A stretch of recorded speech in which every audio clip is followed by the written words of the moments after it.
Welcome everyone to today's webinar on the Back to Basics to ISO 27001. We will be starting the webinar in a couple of minutes time because we're waiting for those individuals to come back from lunch at 2 p.m. All these might people like sort of come back or whatnot. So we'll start in about a minute or two. So just kick back if you're here, enjoy it, have a cup of tea, coffee, go to the toilet, but we're starting in a minute or 2 minutes in total. And then when we start, we'll have Linda delivering the rest of the webinar for today's session.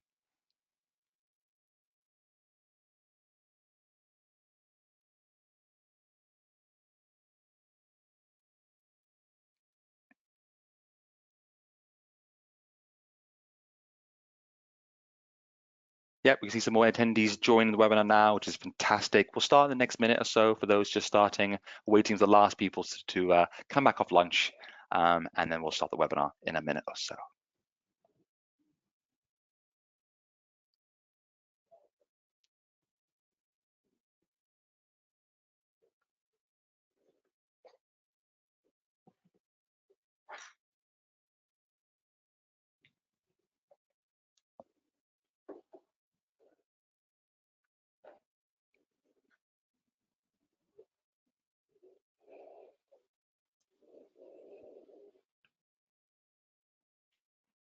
Okay, we've got the last stragglers coming in.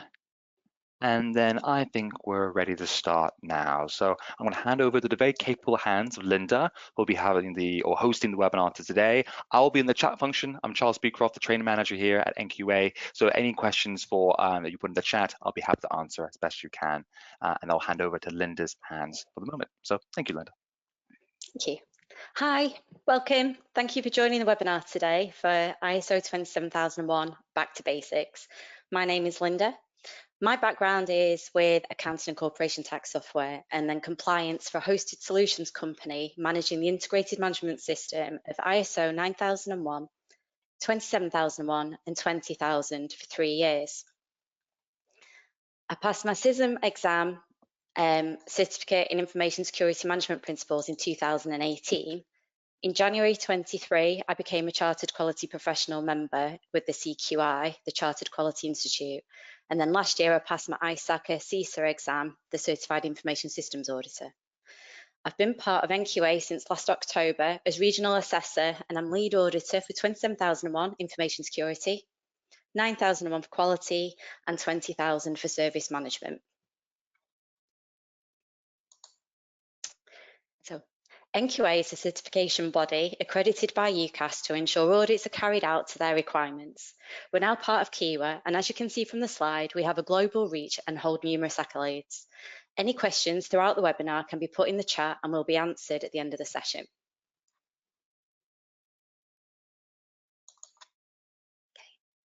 So the objectives of the agenda today is to understand the core principles of ISO 27001. Breaking down the key components of an information security management system, or an ISMS, explore why ISO 27001 matters now more than ever, provide practical tips for implementation or refresh. So the outcomes are to be able to explain the purpose and structure of ISO 27001, identify the mandatory clauses and key Annex A control categories, understand how to apply risk-based thinking to information security, and recognise the common challenges and how to avoid them.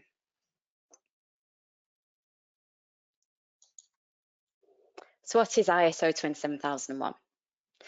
ISO 27001 is the international standard for information security.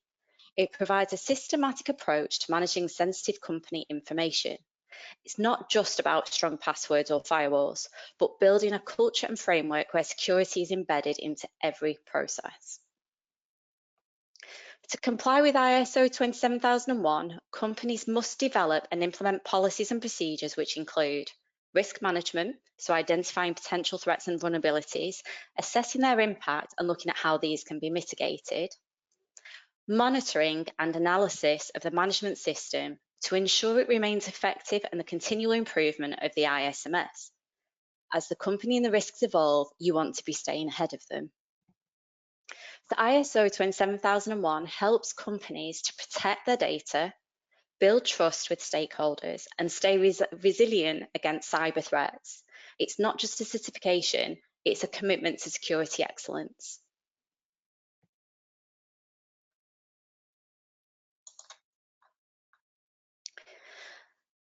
It's important to clear up the common misconception that ISO 27001 is just about cybersecurity or IT systems. It's actually a comprehensive management framework that applies to any company, regardless of size, industry, or complexity, and includes everyone in that company from the MD or CEO to the cleaner. Each person has their part to play in maintaining the information security management system.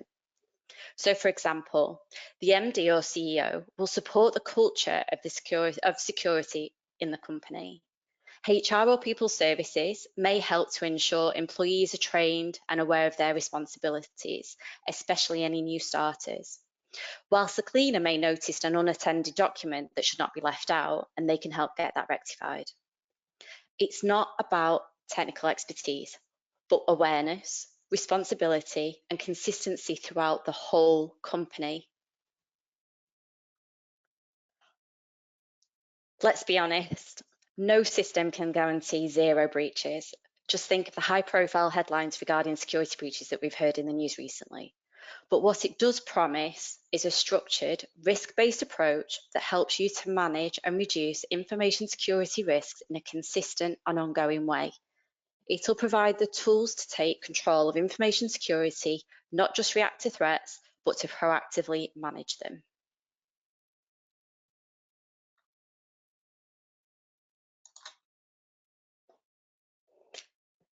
In today's digital world, data is one of our most valuable resources, whether that's customer information, financial records, or internal communications. Protecting it is essential to maintaining trust and business continuity. Breaches are costly. You've got financial loss, legal consequences, reputational damage. Prevention is far more cost effective than recovery. So as mentioned, it's a company-wide commitment and everyone needs to understand their role to play in protecting the data. There are further benefits from being secure and reducing the likelihood and impact of any security breaches. The Information Security Management System will help you stay compliant with regulations such as GDPR. Working smarter with processes and procedures that reduce risk and improve efficiencies, and also building customer confidence as it provides an assurance of your commitment to security and provides new business opportunities.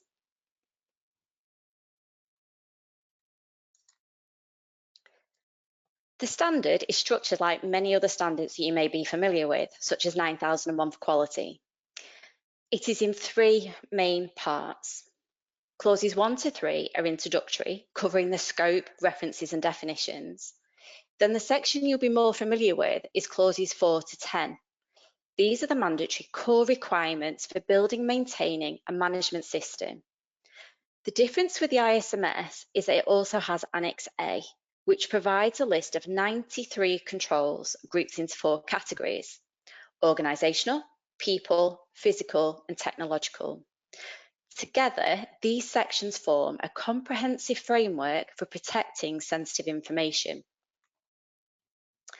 Let's go through the main clauses 4 to 10. Clause 4, context of the organisation. This provides the foundation of identifying internal and external factors, stakeholders, and the scope of the ISMS. This could be done by SWOT analysis or PESTLE and reviewing who your interested parties are and what their requirements may be. Clause 5, leadership. This is where top management must demonstrate commitment to the ISMS by defining roles and responsibilities and establishing an information security policy. Clause 6, planning. This involves assessing risks, setting objectives, and planning how to treat those risks. Clause 7, support.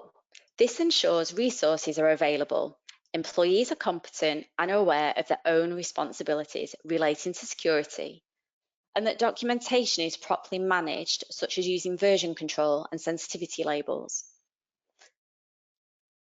Clause 8, operation. This is where the ISMS is put into action and controlled by documenting and standardising key ISMS processes and implementing the controls to mitigate risks. This is the clause which differs the most compared to other standards. Clause 9, performance evaluation. To remain effective, the ISMS needs to be reviewed through the monitoring of KPIs, meeting objectives, and internal audits, ensuring that processes and procedures are being followed and remain compliant with ISO 27001. Management review meetings look at all aspects of the ISMS with top management on at least an annual basis. Clause 10, improvement. The focus here is to correct any non-conformances, look at the root cause to stop it from happening again, and also any opportunities for improvement. Each clause builds on the last, creating a cycle of planning, doing, checking, and acting. So you may be familiar with the PDCA cycle, plan, do, check, act. As you can see, the ISMS is not about ticking a box. It's about embedding security into the culture and operations of the company.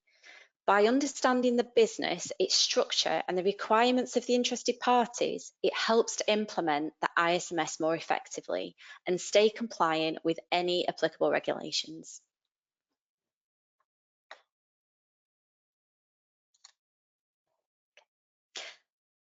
Let's talk about one of the most important documents in the ISMS, the Statement of Applicability, or SOA. It's not just a formality, it's the backbone of your control strategy. The Statement of Applicability is a document which lists all 93 controls from Annex A. For each control, you need to decide whether it's applicable to your company, why you've included or excluded the control, and how it has been implemented. The Statement of Applicability details exactly how you're managing information security. So as mentioned, the controls are grouped into 4 categories. Annex A5 is organisational controls, covering policies, supplier relationships, roles and responsibilities. A6 is people controls, focusing on screening employees, training, awareness, and disciplinary processes. A7 is physical controls, ensuring areas are kept secure, equipment protected, and controls of entry. There are now more companies that have no physical offices, so some of these physical controls may not be applicable. That is fine, as long as they can be justified in the Statement of Applicability. Annex A8 is technical controls. These are the more geeky IT controls, so access for management, encryption, malware protection, and so on. You do not have to implement all the controls, but you do need to justify your response based on your risk assessment. The Statement of Applicability connects identified risks to the controls selected, ensuring your ISMS is both clearly justified and easy to demonstrate. It's worth mentioning that there is an ISO 27002. This provides guidelines for the implementation of the 93 controls. It is worth a read. In my previous role, the technical people did find that document very useful and said that there were gave them other ideas to help within the business. But please note, we do not audit against 27002 as that is guidance. We only audit and certify against 27001. So, common implementation mistakes. Treating it as an IT-only project. Information security is a business-wide responsibility, not just a technical one. This narrow view leads to gaps in process, people, and governance controls. Every department should be involved. Copy-pasting templates without customization. I am all for saving time with templates, but the ISMS is risk-based and context-specific. Using a standard template without customizing it will undermine the credibility and effectiveness of the ISMS. Controls may not align with actual risks, business processes, or stakeholder expectations. The ISMS becomes a tick box exercise that does not manage or mitigate the real threats.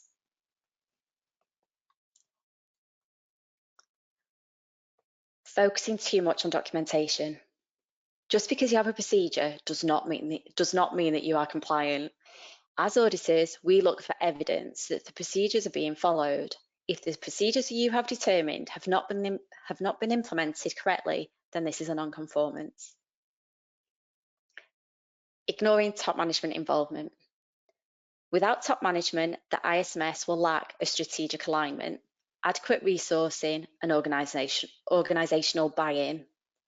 The ISMS objectives needs to be aligned with the business strategy. For example, ensuring security controls are focused on protecting what matters most to the business, the assets and processes that drive strategic success. Employees take cues from leadership. If top management do not walk the talk, employees won't either.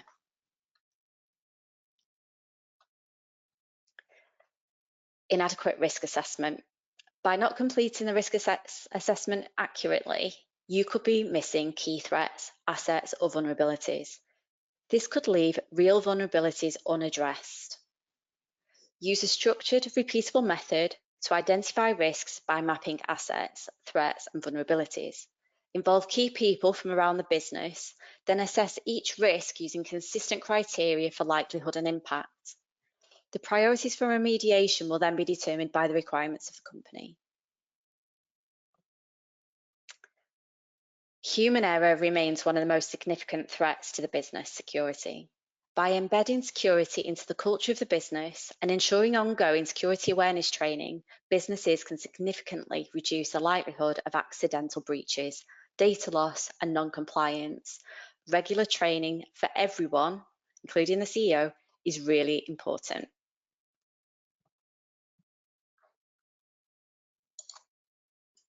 Okay. The steps toward ISO 27001 certification. When considering ISO 27001, it is useful to see where you are starting from. This will be different for every business, especially if have already implemented another standard, such as 9001 for quality or ISO 20000 for service management, as they follow the main clauses 4 to 10 that I've previously mentioned. First of all, we need top management buy-in, otherwise there will not be the resources or traction needed to complete the implementation. Define the scope. Decide what parts of the business the ISMS will cover, systems, locations, teams. The risk assessment will identify the threats, vulnerabilities, and impacts. Based on the risk priorities, the risk treatment plan will be created, determining how to handle each risk, whether to avoid, mitigate, transfer, or accept. The controls from Annex A will help to support these decisions, all detailed in the Statement of Applicability.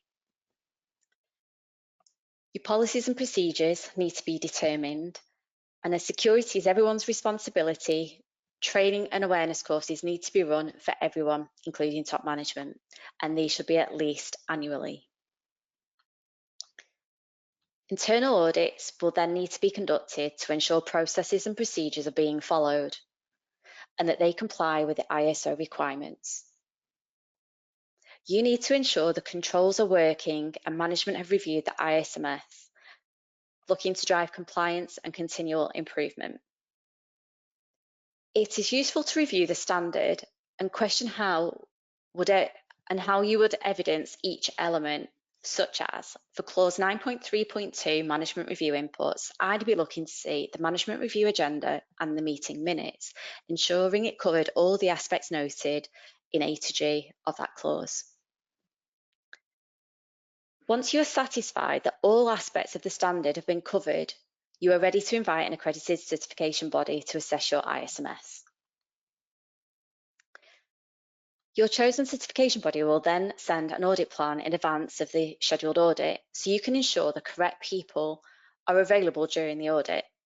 We expect to see many people during the audit as everyone contributes to the success of the ISMS. The first part is a stage 1 audit.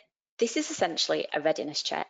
The auditor will review documentation, policies, procedures, risk assessments, internal audits, and management reviews. This is to see if the management system is set up correctly and aligns with the standard. At this stage, it does not need to be perfect, and if there are any issues, these would be noted as an area of concern to be considered and rectified depending on what was raised before the stage 2 audit. The stage 2 audit is the formal certification audit. This is where the auditor will assess how well your management system is actually working in practice, not just on paper.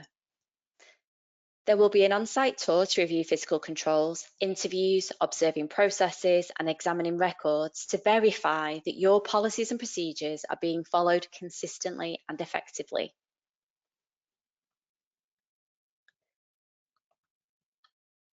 The aim of the audits is to look for conformance, not to look for non-conformities, and to offer opportunities for improvement. At the end of the audit, a report will be produced.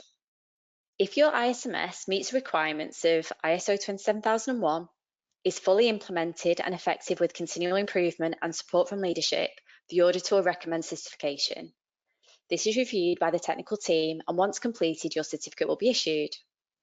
You'll then start a 3-year cycle of audits.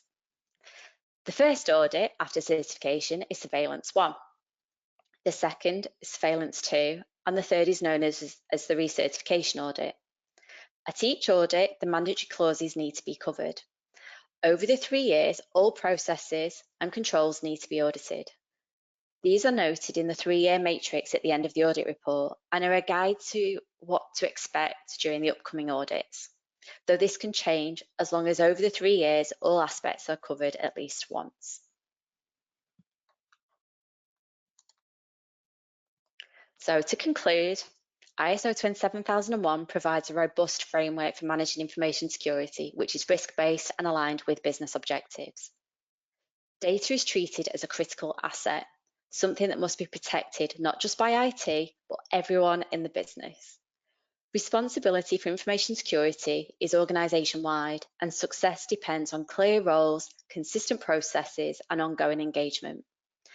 ISO standards promote smart, secure, and efficient ways of working, helping businesses to reduce risk, improve resilience, and build trust with stakeholders.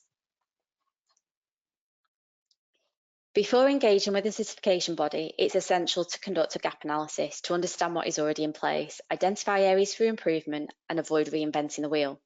Many businesses already have strong foundations, such as risk management policies, access controls, and business continuity plans. These can and should be leveraged. Once you're ready, you can talk to us about scheduling your Stage 1 and Stage 2 audits to get you on the road to certification.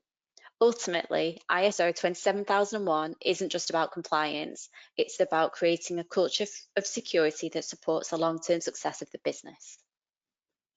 Thank you for attending. I'm happy to take any questions in a few moments, but I'll first hand back to Charles. Perfect. Thank you very much, Linda, for that wonderful overview of 27001. What we'll do now, I'm just going to spend a little bit of time just offering some of the training opportunities we have at NQA regarding 27001. So, Linda, could you just go to the next slide for me, please? Amazing, perfect. So we have a variety of different training offering, and this should hopefully build up on your a little bit of a knowledge of 27001, which you have now after attending this webinar. But there's a variety of different options we have here. So first of all, we have the e-learning course. That is a level 1 introduction. Do it at your own time, at your own pace, whenever you want to.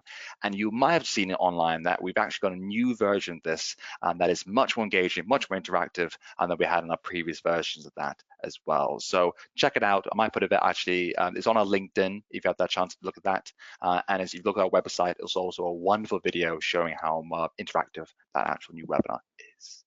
But if you fancy something a bit different, perhaps something like an internal auditor or lead auditor courses, we have 2 of those coming up the next month or so, or 6 weeks or so. And this is one, the internal auditor course to give you those skills on how to become an internal auditor to the standard. And then also finally, in this case, also a lead auditor course on the 22nd to the 26th of September.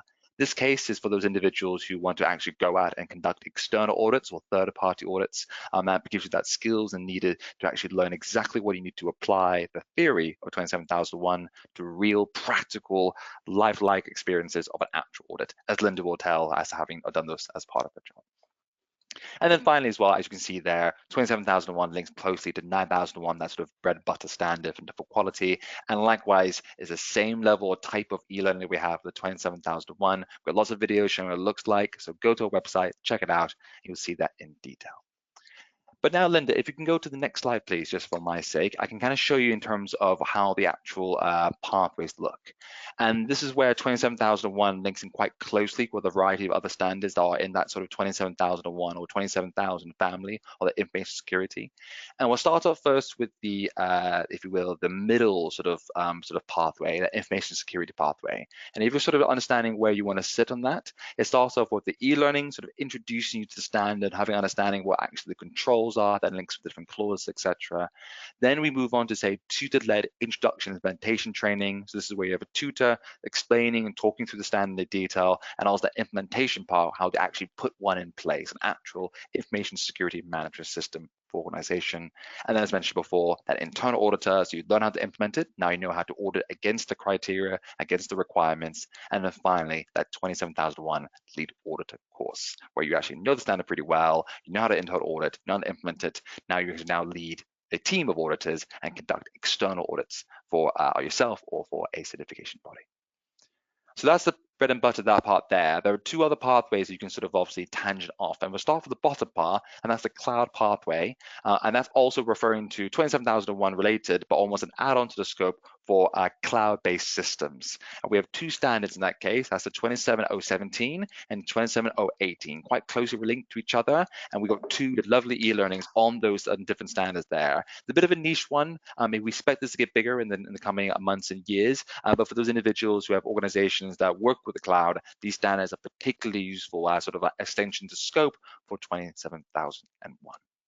And then finally as well, linked into 27001, we have one about the privacy information standard, which is 27701. Lots of twos, lots of sevens, lots of O's, lots of ones, but you'll get the hang of it as you go through. And we have an introduction implementation course for that standard that adds a nice little add-on to the 27001 standard in detail. But that's that. And then we'll now move on to the next slide, please, Linda, if you have a chance. And then this is all the other certification and training service we have to offer. As we've looked at through today, we've done 27001, information security, as you can see there on the screen, the information resilience, but we'll offer a variety of other standards, as you probably already know. It includes quality, aerospace, sustainability, energy, medical devices, health and safety, and food safety, and automotive and whatnot. So a variety of different standards here, and we offer both certification and training services for both. And I'll go to the final or the penultimate slide, I believe. Linda, thank you, Linda. And if you want further support, we have a variety of different ways we can reach out. You can give us a call, send us an email, visit us on LinkedIn if you want to as well, or our website. And we do a variety of different blogs and also other webinars as well. So a wonderful way to consume as much information as you want, whether the resources, asking for us for help, or here to help. And I think now this is a wonderful opportunity to go to the Q&A slide. So Linda, if you forgot, I will now have a look through some of the questions that have been coming through, if that's okay? Of course it is. Perfect, right. So I will have a look now. So some questions came through, so we'll have a look to that. And we'll start off with the top one from, I think from Alicia. Do you have any tips for how best to audit the Annex A controls, particularly some of the more technical controls? There are so many, it seems overwhelming.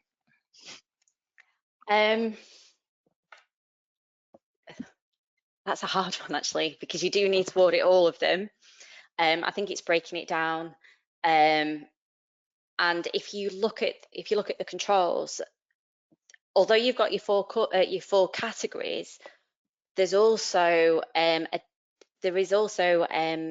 a different way of categorizing them. So I don't know the numbers off the top of my head, but you can group some as in governance, some as asset management control, supplier management, and it might, instead of going down and keeping them all in the organizational, people and technological, it might be better to group them under governance and have a look at all your policies and procedures, controls that relate to that in one audit. You've got your supplier management. That's, I think, that's quite a few number of controls in there. You could audit that in one go. I'm not sure if that answers your question. If it doesn't, I can come back to you and we can go through it in more detail. Perfect. I'll see. I mean, Alicia, obviously, you're more than welcome to answer if you have any more further questions on that. But hopefully, it's a nice way of sort of tackling that in terms of breaking down further beyond the four sort of major control groups and more something more bite-sized and tangible. Perfect. Right, another question's got here from Ala Cesarina Perez. Just checking, did I hear it right that the statement of applicability needs to also include the risks where the controls are applied? They need to link. So I've seen it on the statement of applicability and I've seen it on the risk register. So your risk register can include all the controls. So I've seen this in a number of ways actually, where all the controls are at the very top of the spreadsheet and you would have a tick for each control that risk is relating to, or they are documented in one cell. I've also seen it the other way, where it's all in the statement of applicability, where it has those individual risks there. It's really good if you can have the cross-reference, but we do need to see that link between risk and statement of applicability.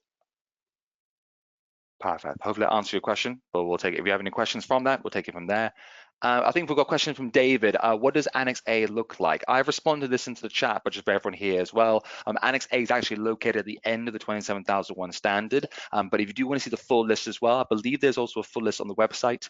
So you can have a check through there. It's quite a lot as for those who are familiar with the Annex A, so that you have a happy fun of reading through all that in detail as well. We've got a question also from Kat Halstead. How do you know if you are ready for a stage 1 assessment, cautious about it when it is good enough to press ahead? I think that's based on your internal audits. And I think going through the standard and being able to tick off all the requirements and say, how do we do this? How can I evidence it? And once you can comfortably go through that document, that'll be at the point where you're ready. Your internal audits are a great way of doing that. Okay, perfect. Right, so that's what I got from Kat there as well. If you have any more questions, we'll take from that as well. We've got one from Mary. It's not so much a question, it's more that thank you very much for the introduction to the standard. She's retired now, but the webinar is very useful for me. So thank you, Linda. Oh, thank you. Perfect. And also another one from Martin as well. Thank you for a clear review of the standard's main requirements. But you have a question from Mary here. It relates to the common implementation mistakes that you listed. Do the audits reveal whether or not employees have been trained? What form of evidence will be required from the organization? Is it just a statement? We could do this in a couple of ways. So the best way is having tangible evidence. So training records, when training's been attended, who's attended. So you can record that either on an Excel spreadsheet, it can be included in your HR system.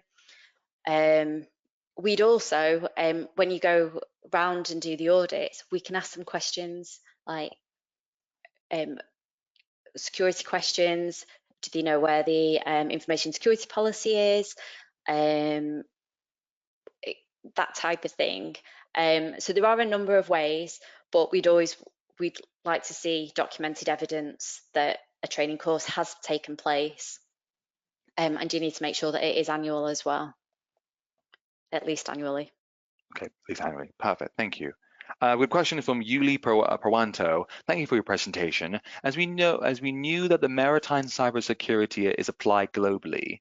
Sorry, just reading this. And we follow the IMO guidelines. Do you have experience in these cases? I personally don't. But I can have a look at the end of the session and have a look if I can.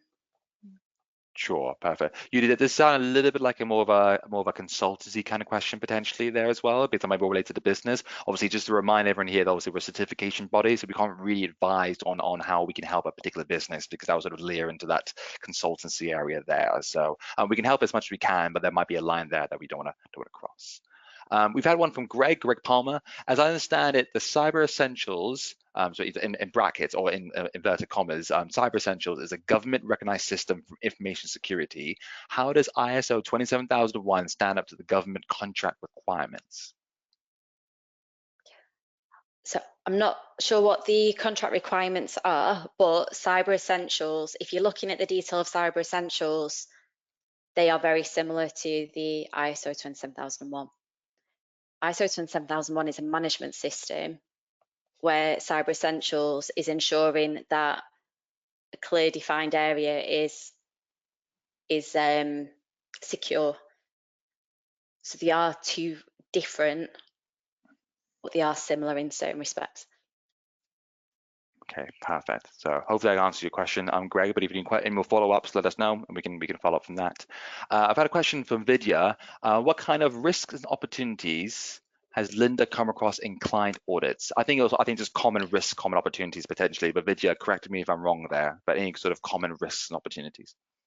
Oh, it does depend on the company, depends on the industry, but as mentioned, key risk is your employees, and it's not malicious, just somebody having a bad day, forgets to lock the laptop, or sends an email to the wrong person. I think that is one of the biggest risks.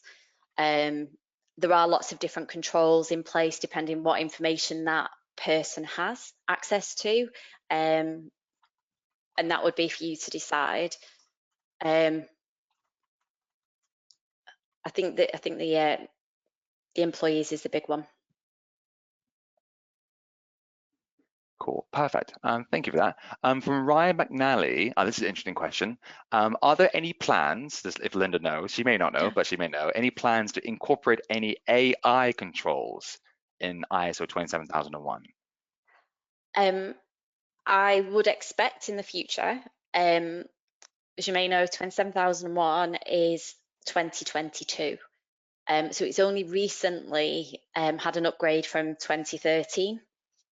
2022, so 2013 is not available after the 31st of October 25.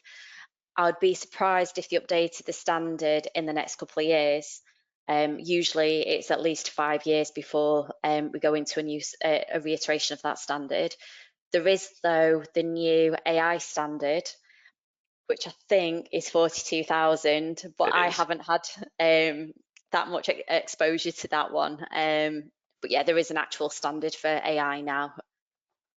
On that briefly, because I helped build the 42001 course that we offer. Ryan, just for context, the 42001 standard is available. We do have a course on it and e-learning if you ever want to have check that out. This is a brief overview of the standard. A lot about the ethics behind the use of AI in organization as well. I think because obviously the space for AI to grow and expand is so broad, you can't really put anything written down there because it might go beyond what the requirements are. But the ethics behind it, in terms of use in an ethical manner, that's actually the sort of the core and the sort of the intent behind the standard. So it will link into the controls within 42001. And as Linda said, I strongly suspect in the future that when 27001 is updated, this will be integrated at some point. But that's what we think rather than what we know. So hopefully if you want more information, check out 42001. There's quite a bit. It's quite a useful standard to read. Perfect. We've got one question from Richard on Wilmington. Is it realistic to have a blended audit with ISO 9001 and 14001 simultaneously? Now, I think you're referring to this in addition to 27001, those two standards there, unless you think it's 9000 or 14000. But we're just going to take the question as if you could do all three in one go. But Linda, are you able to answer that if possible? Okay. You can do an integrated audit. Like I mentioned, a lot of the clauses are very, very similar.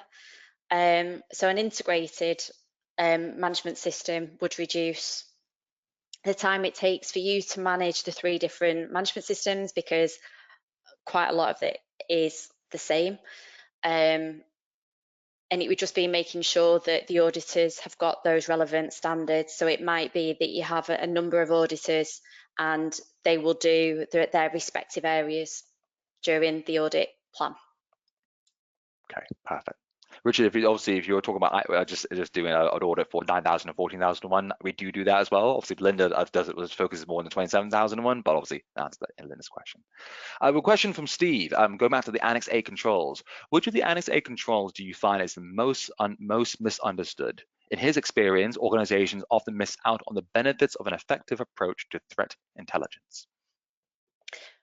Yeah, I think threat intelligence is one of the new controls, and it's not always implemented very well, and sometimes they're just relying on emails coming in from their key providers.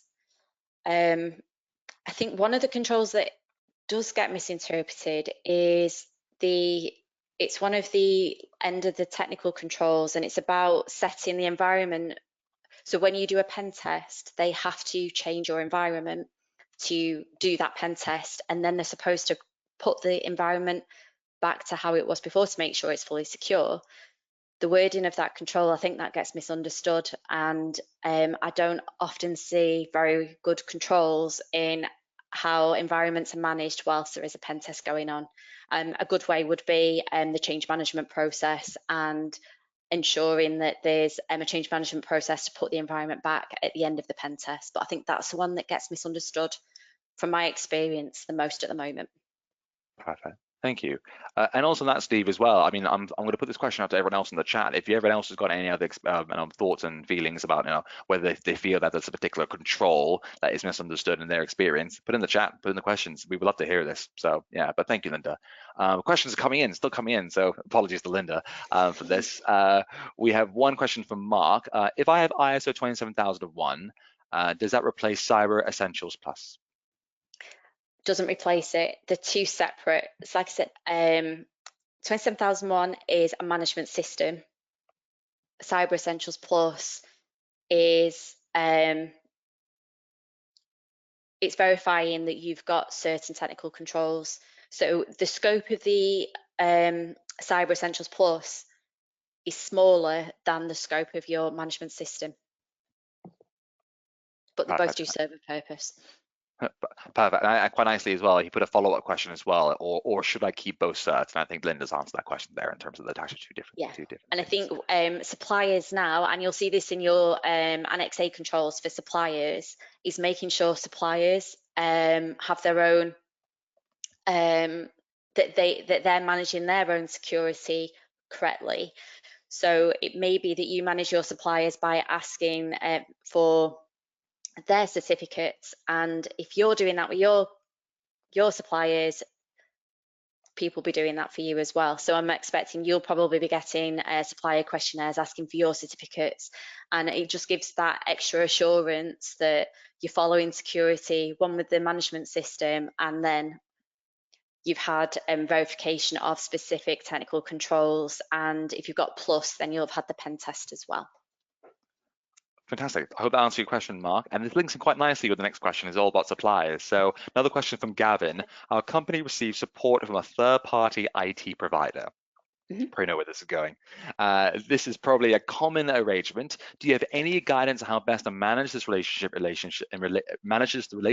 in relation to the ISO 27001 certification? What works well, and are there any common pitfalls to avoid? Okay.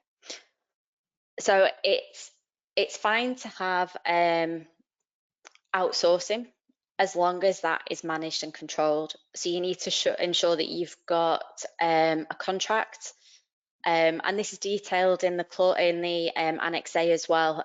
So I mentioned the 27002 guidance. That would be good to look at that for further guidance than the detail within the Annex A document.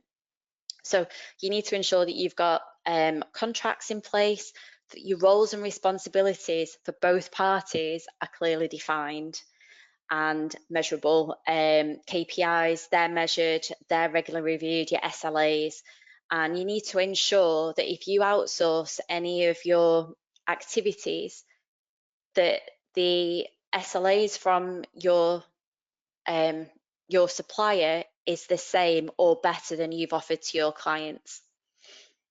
And you are still responsible, even though you've outsourced it, you still have a responsibility there. And it's making sure that you're checking KPIs, monitoring, having regular reviews with them, keep meeting an agenda minutes. I'm just trying to think what else you could do. When you're on the top of your head, mind goes blank, but I think that covers quite a lot of it. Amazing, perfect. Right, we've got two more questions. One just popped through, and we'll read another one from Greg. I think Greg is referring to the previous point about that, doing ISO 9001 and 14001 certifications alongside, or audits alongside the 27001.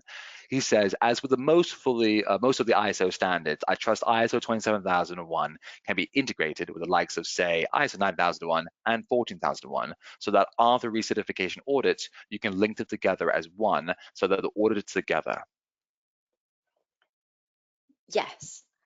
So that would be an integrated management system. So that is possible. Like I said, it's making sure the right people are on that audit, and yeah,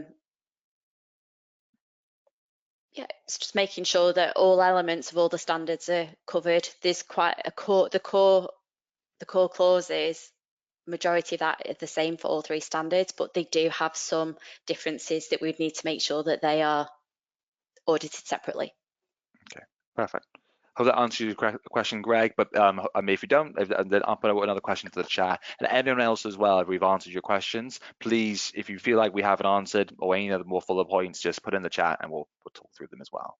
The last question so far, but we still got a bit of time before we end, is from Marie. Could you please explain Annex Control 7.4, Physical Security Monitoring? I've had some auditors tell me to exclude it and others telling me to include it in our statement of applicability. The physical monitoring is done by a third party, but we do have cameras in our office. No one is manning them though. Ooh. It'd be interesting to see why they wanted to exclude it. So if you've got cameras in your business, what are you actually responsible for? Do you have access to the backups? Trying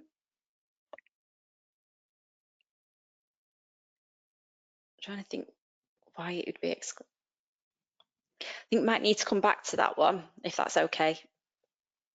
I'll get more detail, if that's okay. If you give me the contact details and we can chat. Yeah, sure.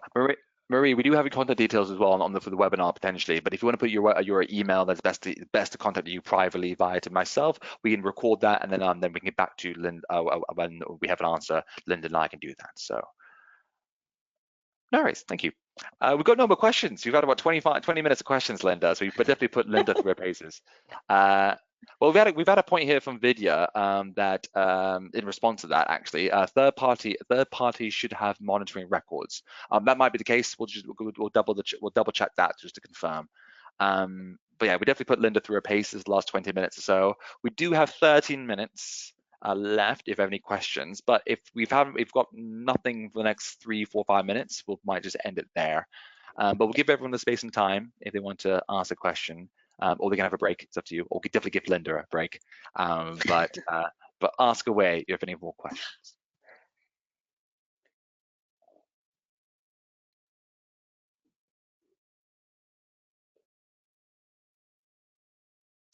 Yes, a question from Ramat.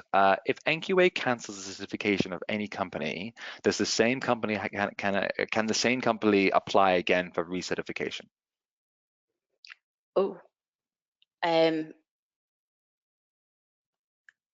depends whether the reasons for why it was cancelled, if that's been remediated, and I believe you'd have to start back with a stage 1 audit. I'm not 100% sure on that process. That would be more of a technical question, but I can find the answer out. That's fine. Ramat, as well, like with the other individuals on the webinar, if you just send me your email, and then we can come back to you with a really well crafted, comprehensive answer to answer your question. Perfect. Greg is asking another question again. Sorry, on the back of my integrated audit question, I trust the main issue would be having an ISO auditor that is trained to audit all the standards. Otherwise, you'd have no choice but to audit separately. If that makes sense. I think that's the case, because you need someone who has 27001, 9, and 14, which is a bit of a rare mix, but it does happen. Yeah. We do have some auditors that are qualified for all three. All three. There we go. Exactly. And that's the answer from Linda. And the other way is we would do it as a team member audit. So there'd be 2 people on at the same time. Exactly. There we go as well. Or have someone, a jack of all trades, who can do it all, Yeah, which is with great. a few jack of all traders. But Greg, I hope that answers your question.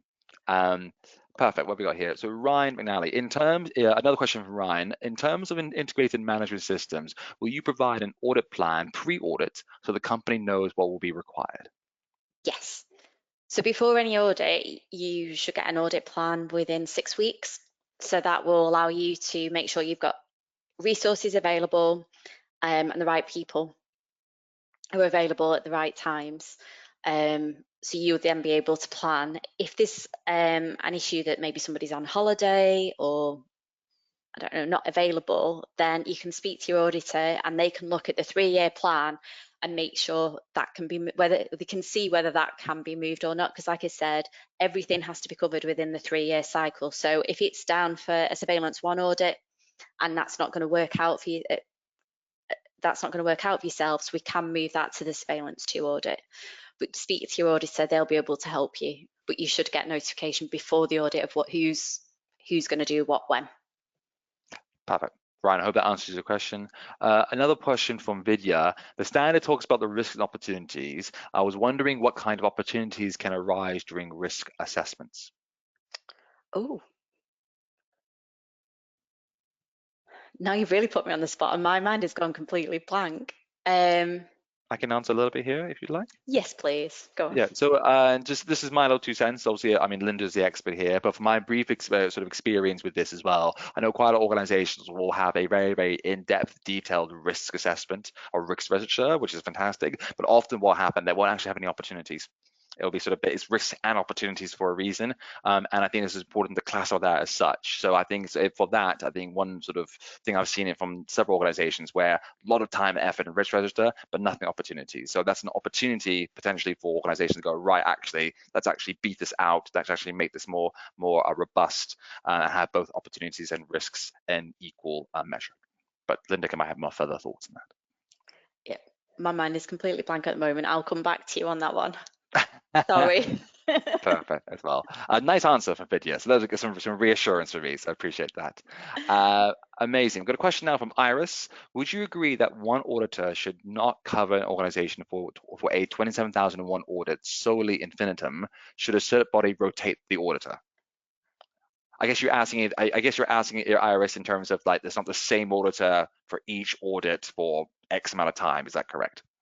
Yes. Perfect. Yeah. Exactly. Okay. I think there's a debate on both sides. So I think when a new auditor comes to do your audit, they have fresh eyes. They've got different experiences, different skills, and they will look at your information management system in a different way and maybe able to offer different opportunities for improvement.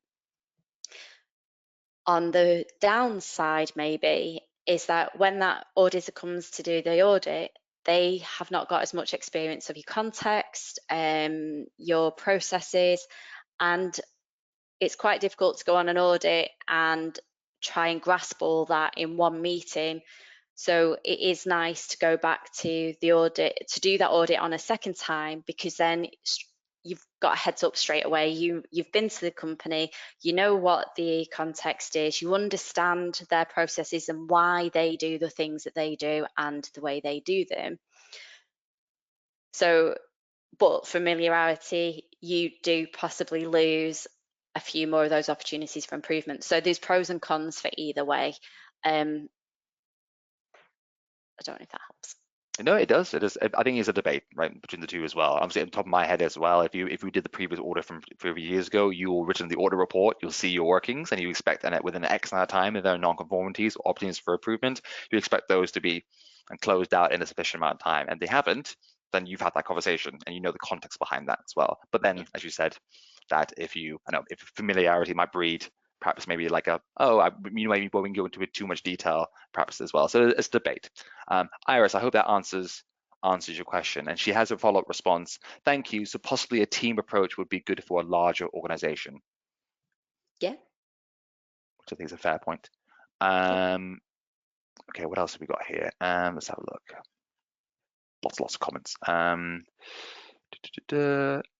Vidya said, thank you both for NQA for the useful webinar. Thank you very much. Greg said, excellent feedback, knowledge is fantastic as well.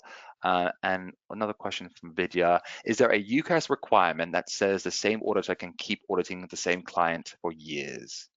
Or the same auditor cannot audit the same client for years? I'm assuming there's not, unless I'm mistaken. I'm not sure. 5 years rings like, now you've said it might be 5 years, but I would need to check. I need to check on that. Sure. Vidya, again, if you provide us your contact details, we can then we can follow this up with an email just to confirm that with a comprehensive answer, confirming whether it is 5 years or there's a limit of some kind. Question from Melanie. In terms of a global company looking to certify to 27001, is it possible for just one region to obtain certification, for example, just like the APAC region or area, or just the UK? Yes. Yep, that would need to be defined in your scope. Yep, exactly. Yasmin said, thank you for your presentation. Marie's provided her email address, fantastic as well, and video as well, so we'll record those. Fantastic. But we've got 5 more minutes left. Oh, as I said that, from Sarah. Oh, hi, Sarah. Leveraging an existing risk management process in a company, e.g. an ERM, and adapting it for the ISL, the Information Security Management System, can be an opportunity, just to give an example. Oh, fantastic. There we go. That's wonderful. Thank you, Sarah. And Melanie said, perfect, just define and scope. Thank you very much. Exactly as stated by Linda. Mark, what are the common scopes for ISO 27001 certification? And that's a very large question. So it depends on the context of the business. It depends. I've seen it where it's just been a very small element, been global. So it just depends on the context of the business. And to build upon that as well, as I mentioned previously, if you might have you might have an extension of scope for, say, those cloud-based standards, the 27017 and 27018. That might be an example where you go, I have 27001, but I actually expanded this to those other standards as well, and that's what I wanted to be for, a particular region or part of the organization. Perfect. Sarah said no probs. Thanks from Vidya for Sarah. Any more questions? We've got 3 minutes. 3 minutes before Linda disappears forever, or we both disappear. So we definitely put Linda through her paces. So, oh, there we go. But Melanie, we have been recommended to keep our IMS to 9 and 14 and 45 and try to achieve 27001 and keep it separate. Would you agree? I think that depends how your management system is and what works best for you. I've seen it where 9 and 27 are kept very, very separate, and that works for that company. They don't want to integrate it at all. It'd be interesting to see the reasons why they said to keep it separate, because, like I said, a lot of the clauses are exactly the same, and if it's integrated, you're reducing the time it takes and the issues that could be caused by holding 2 different documents for the same clause but for different standards, if that makes sense. I think Melanie's alluded to that. I think it's mainly cost might be the reason. Cost to keep it separate? Because I thought it would be cheaper to integrate it because you've got less to manage. But I can contact it separately and 27001 auditors are more expensive. That's what she said. They are, because we have more to audit, because we've got the 93 controls to audit as well. I think if you did a comparison with cost of it being separate and integrated, I'd expect there'd be a difference in there, but you'd have to speak to technical or sales to clarify that. That's not part of my role, unfortunately. Okay. We've got 2 more. We've got a couple more questions before we need to head off, and I'll finish at 3. Just briefly, Stephen, our IT department offers services to our sister companies. Would our sister companies require ISO 27001 due to the structure of our business? It depends how you define it in scope. It is all about your scope definition. So if you're providing the services to the sister company, then I think that would be irrelevant, unless you wanted, if it's subsidiary company, it depends. I can come back to you on that one. That's fair. That's I think fine. I need more information on that one. That's fine. I think we've got maybe one more question before we have to go. We've got one from Yasmin. Quick question. What were the cloud certs? Did the slides say 2018 and 2007-2001? Is not 2708, 27017. It's actually both. There's a 20017 standard, and there's also 27818 one as well. So check them both out. We both, NQA have courses on both, so there's an opportunity there. And I think we might be out of time now. Iris, I have seen your question about the different kind of courses we can see, so I'll send that over to you when you have a chance. But thank you very much for your time today. I want to say also give a big, almost round of applause, if you will, for Linda for going for the webinar and answering almost 40 minutes of questions. So thank you very much for your time today, Linda.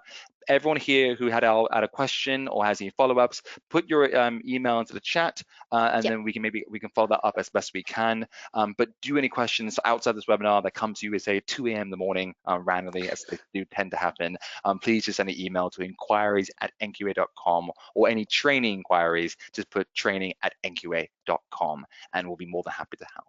But thank you very much for your time today, Linda. Seriously, it's been fantastic, and I hope each and every one of you has a fantastic rest of the day. Thanks, everyone. Perfect. I'm just gonna do all this and then end the webinar for all. So thank you, everyone. Have a lovely rest of the day.